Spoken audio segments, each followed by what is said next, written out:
ఆ చెట్టు ఔషధాలకు నిలయం. ఆ చెట్టు ఇంటి ఎదుట ఉంటే ఎంతో లాభం. లాభాలతో అది యాంటీబయోటిక్ ట్రీగా గుర్తింపు.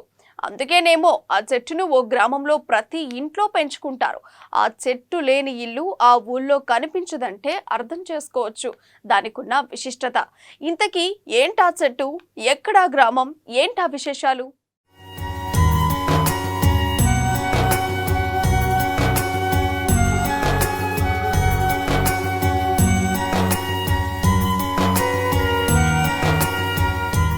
వేప చెట్టును ఔషధ ఘని అంటారు.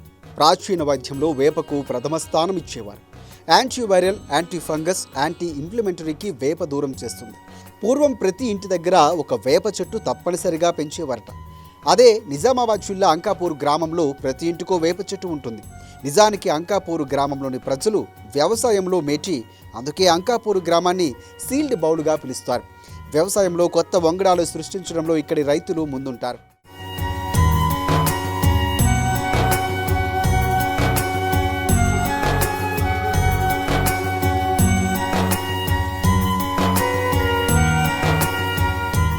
ఇక అసలే రైతులు ఆపై ఎన్నో ఔషధ గుణాలున్న చెట్టు అవడంతో ప్రతి ఇంటి దగ్గర వేప చెట్టు ఉండేలా చూసుకుంటారు.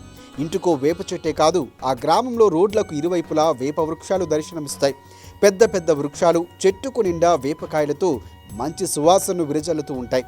ఆ ఊరు వెళ్ళడమంటే వేప చెట్టు వృక్షాలు పచ్చదనంతో పాటు ఎంతో ఆనందంగా కనిపిస్తూ, ఆనందంతో పాటు ఆరోగ్యకరమైన గాలిని ప్రసాదిస్తూ ఉంటాయి. అందుకే వేప చెట్టు అంటే అంకాపూర్ గ్రామస్తులకు సెంటిమెంట్లా మారిపోయింది.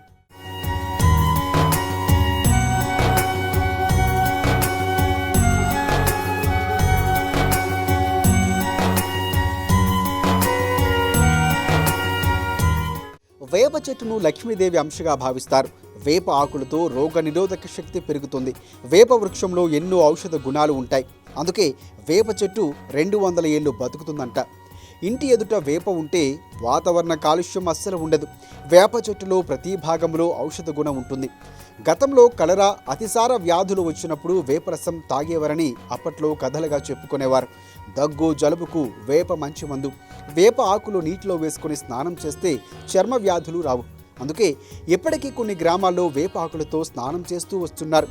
ఇక వేప ఆకు ఉదయం పరగడుపున తింటే నులుపురుగులు నశిస్తాయంట. వేప చెట్టు ఇంటి ఆవరణంలో ఉంటే సూక్ష్మక్రిములు దరిచేరవని చెబుతూ ఉంటారు. ఇప్పటికీ చాలా మంది వేప చెట్టుకు ప్రత్యేక పూజలు చేస్తూ ఉంటారు. అంటే వేప చెట్టు విశిష్టత ఏంటో అర్థం చేసుకోవచ్చు.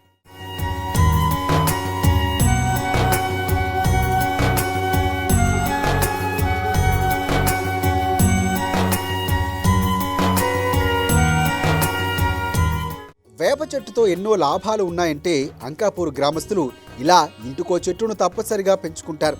వేప చెట్టు చల్లని గాలి ఇస్తుంది. వేపకర్రతో నెరు శుభ్రం చేసుకుంటే పంటి సమస్యలు సైతం దూరం అవుతాయి. వేప వృక్షంలో ఇన్ని లాభాలు ఉండడంతోనే అంకాపూర్ గ్రామవాసులు వేప వృక్షాన్ని ప్రతి ఇంటి ముందు పెంచుకుంటున్నారు. పెంచుకోవడమే కాదండోయ్, దాన్ని ఓ దేవతగా కొలుస్తారు. అందుకే మీరు కూడా వేప వృక్షాన్ని పెంచుకునే ప్రయత్నం చేయండి. ఇటు ఆరోగ్యం, ఆనందం, ప్రాణవాయువుతో పాటు భవిష్యత్తు తరాలకి ఓ మంచి సమాజాన్ని ఇచ్చిన వాళ్ళం అవుతాం.